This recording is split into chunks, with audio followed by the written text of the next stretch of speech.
Recent గా 70వ జాతీయ చలనచిత్ర అవార్డులు ప్రకటన చేయగా ఇందులో మన తెలుగు సినిమా కార్తికేయ 2కి జాతీయ అవార్డు దక్కింది.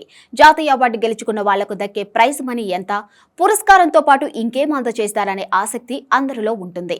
అయితే నేషనల్ అవార్డు దక్కించుకున్న వారికి పురస్కారంతో పాటు నగదు బహుమతిని కేంద్ర ప్రభుత్వం అందజేస్తుంది. అలాగే ప్రశంసా పత్రం కూడా ఇస్తుంది. జాతీయ చలనచిత్ర విజేతలకు స్వర్ణ కమలం, రజత కమలంతో పాటు నగదు బహుమతిని కూడా అందజేస్తారు.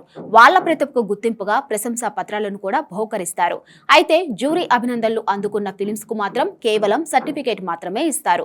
Best film, best director, best visual effects, best popular film, best debut director కేటగిరీలో విజేతలకు 3 లక్షల రూపాయల డబ్బును అందిస్తుంది ప్రభుత్వం. ఇక మిగిలిన విభాగాల్లో పురస్కారాలకు ఎంపికైన వారికి అవార్డు, ప్రశంసా పత్రంతో పాటు 2 లక్షల నగదు లభిస్తుంది. ఉత్తమ నటుడిగా ఎంపికైన రిషబ్ శెట్టికి 2 లక్షలు, ఉత్తమ నటిగా నిలిచిన నిత్యా మేనన్, మానసి ఫరేక్ కు చెరో 2 లక్షల రూపాయల ప్రైజ్ మనీ దక్కించుకుంటారు.